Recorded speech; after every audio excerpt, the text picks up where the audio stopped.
Hello, I'm James Jessup, the Sales and Marketing Director for PCS Thailand. Welcome to our Facility Management Thought Leadership Series, where we gain insights and in-depth knowledge into the movers and shakers within the FM industry, with a particular focus on data, technology and the workplace experience. Today, we're going to have a deep dive into robotics, or what some refer to as cobotics, but more about that later. So robots have been around in the FM industry for the last 6 or 7 years, and it's fair to say that when they first started, the robots, it wasn't really the best start possible. The productivity wasn't great, they were very difficult to set up, navigation around obstacles was challenging, and in essence they were quite large, bulky, and it just didn't work as well as we had hoped. Fast forward now to 2021 and things are very, very different. Not only are they cleaning in a very productive way, in a consistent way, the data that comes out of the robotics is absolutely incredible. So in terms of the proof points of what has been cleaned and to what level, it's fully there. So the question is, well, why do we talk about cobotics? Why not just robotics? Cobotics refers to the collaboration between robots and humans, or what we call cleaning colleagues. Robots, in terms of their sweet spot, very good in terms of high volume, heavy duty, repetitive tasks. But really this then enables our cleaning colleagues to focus more on high touch point cleaning or disinfection, and also spot cleaning. So there's a very strong symbiotic relationship between robots and people and our human cleaners. The question then becomes, well, what robot is right for me? So the question is, what do you want the robot to actually do? Is it a vacuum, is it a polisher, a scrubber, or a mix of the above? And then what environment does it need to work in? Is it a hospital, a school, a warehouse, or some other type of environment? The answers to those questions will absolutely help you identify the sweet spot in terms of the robot, and also the labour associated to provide the overall cleaning.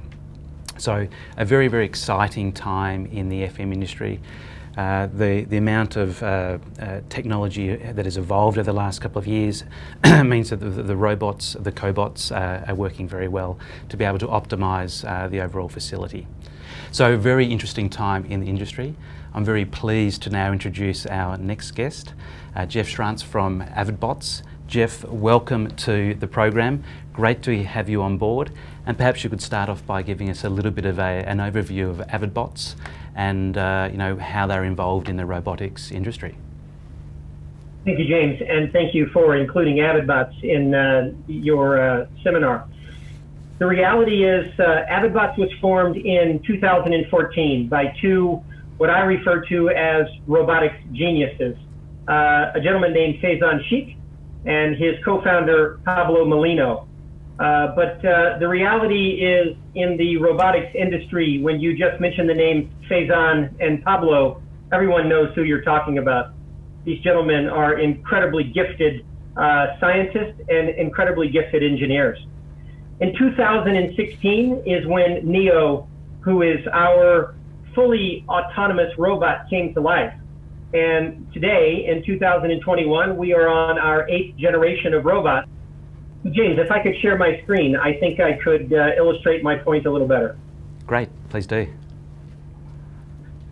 So, James, we think it is as simple as defining what it is that you're looking to do, whether you're looking for a product or you're looking for a platform.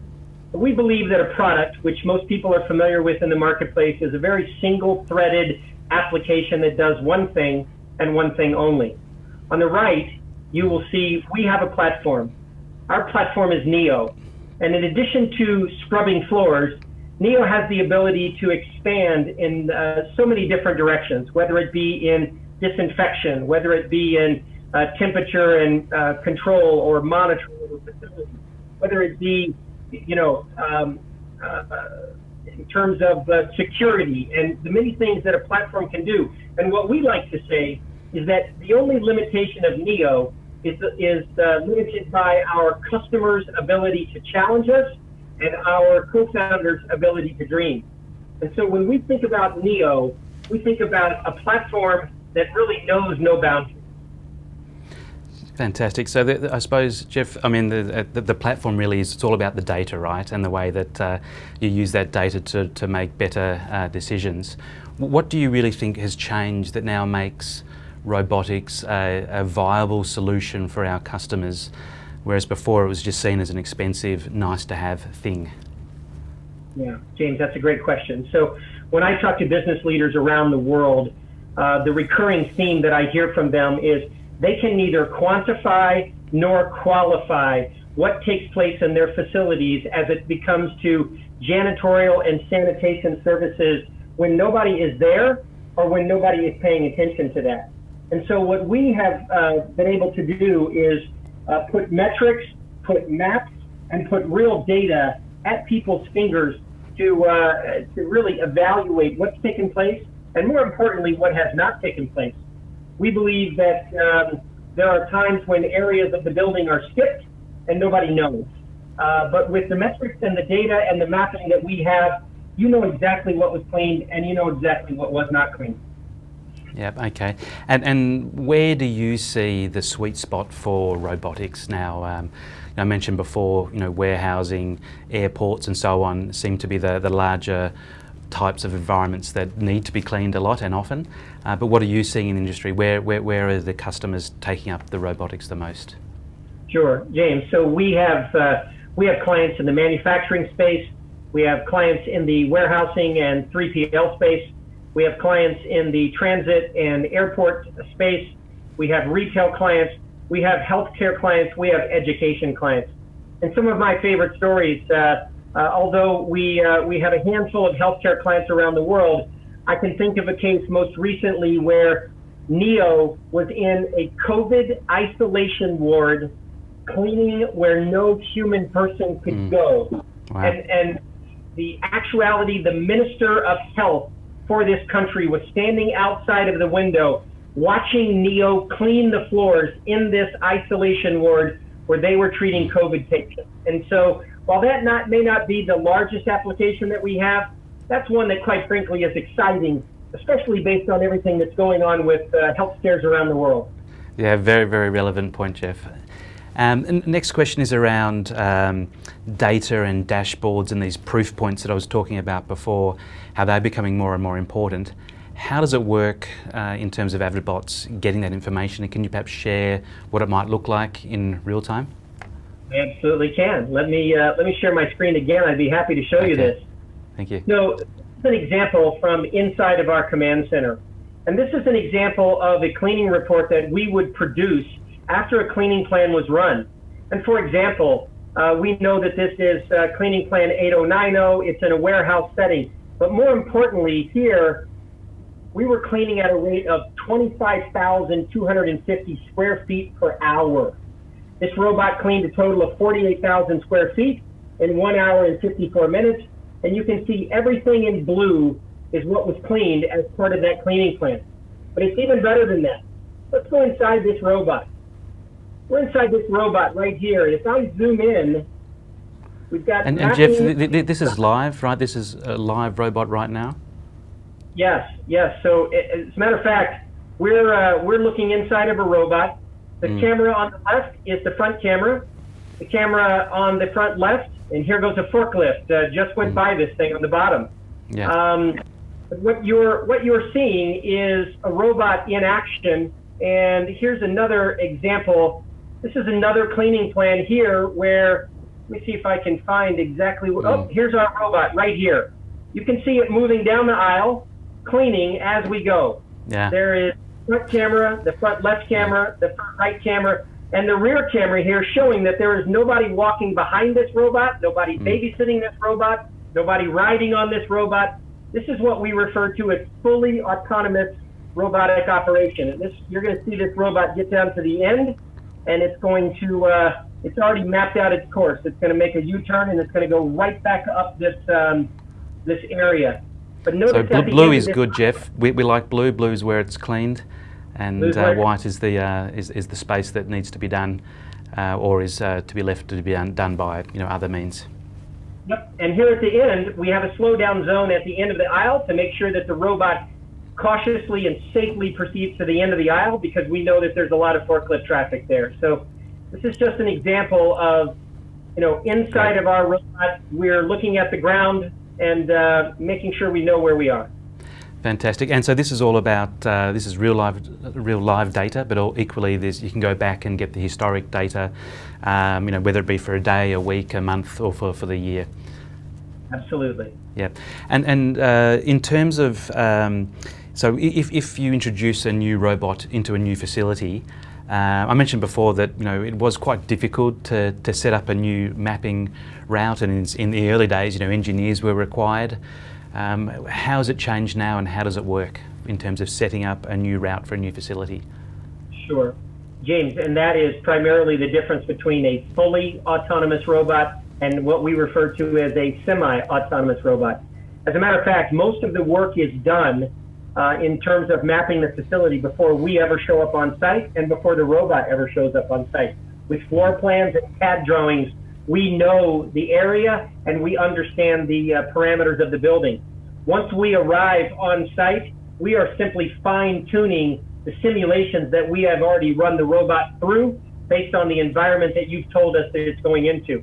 And that's much different than a teach and repeat model, because with a teach and repeat model, the robot has to show up and somebody has to show it where to drive. It actually lays down electronic train tracks where it follows that on a daily basis. When you have a fully autonomous robot, it reacts to the environment in real time, avoids obstacles in real time, and it does the work. Yeah, and I think you mentioned the O word, which is the obstacles. The biggest concern I think a lot of people have around robotics is, yes, okay, it's now easier to set up and get the mapping going, but when new obstacles are introduced, how does that work in terms of effectiveness and productivity? So it's real-time obstacle avoidance, James. The reality is our robot does not proceed unless it's safe to do so. We actually had a healthcare client the other day that challenged us in our test environment to see if we could get the robot to bump into us. And so we had people that would step out in front of the robot with inches to spare, and the robot would come to a screeching halt. Never once did the robot make contact with anybody. And that was enough to convince them that not only their patients that were in the hallways, but their nursing staff and some very expensive equipment that was in the hallways was going to be safe. We're all about safety first. So the 3D cameras, the sensors, the 360-degree view that we have around this robot means that we don't come into contact with anything or anyone. Yeah. Okay, fantastic. And when you talk to your customers around robotics and they introduce them into their facilities, what's the feedback as to what are the real benefits of robotics for them as a customer? Right, James. And so I had someone the other day who is a large supply chain executive the other day said to me, Jeff, when we have our employees on forklifts, they're generating revenue. And when we have those same employees either walking behind or riding on equipment, they're generating expense. And so it's a very clear-cut difference between generating revenue and generating expense. And every hour that this robot is running in a fully autonomous mode is an hour that your employee is back doing other high-value tasks, whether those are revenue-generating tasks or those are other cleaning and custodial tasks. This robot does not need babysat. This robot does not need a sitter to mind its P's and Q's. Okay, get it. All right. And I understand that with all this data, there needs to be connectivity from the robotic to the cloud in essence. So a lot of robots are now running on 4G or through connecting to a customer's Wi-Fi. Have there been any issues around data security? And if so, what's being done to overcome any of those issues or concerns? Some of our largest clients in North America are fierce competitors. They each know that we're in each other's facility. We're not gathering any data, any business relevant data other than where is the racking located? Where is the end of the aisle located? How wide are the aisles? Where can I safely turn around? And have I cleaned this path already? And where am I going next to clean? And so we're not gathering any business data. We're certainly not gathering any personal data. And so from a GDPR compliance or from any other concern that anyone might have as it relates to data security, we take that very seriously. We're in some of the world's largest retailers, and I'm sure that in the initial examination, they were concerned that we would be stocking trade secrets of theirs that we might share or might be commercially available to their competitors. Yep. That's not the case. So all of our data is really just to make sure that the robot knows where it is and knows what its next move will be. Great. Jeff, last question from me. If someone would like to get in contact with AvidBots to understand more about what they can do for their organisation, their facilities, how can they get in contact? The best way to reach us is on avidbots.com. You can send an email to sales@avidbots.com, and someone on my team from around the world will evaluate the request and be happy to reach out to you. The nice thing about Neo is, it reports for duty. It doesn't call in sick. It doesn't take vacation. It doesn't ask for a pay raise. It provides a consistent, predictable, repeatable, and measurable clean. And we think that's what's most important now, James. Thank you, Jeff, for that fascinating insight into robotics and cobotics. There's no doubt that the last few years has been an incredible revolution, if you like, of robots. And if the next 3 or 4 years is anything like the last 3 or 4 years, it's going to be a fantastic environment to be working in. Great, so that brings our session to a close for today, for today's Facility Management Thought Leadership Series. Thank you for watching. It's been great to have you join us. If you'd like to learn more about cobotics, feel free to contact us at PCS as well, of course, at www.pcs.co.th, or you can send us an email at customer@pcs.co.th. We'd love to be able to help you design the right solution for you around robotics, as well as our cleaning people, humans, to bring it together to optimise your facilities. Thank you very much. Please stay safe. I'm James Jessup, and goodbye.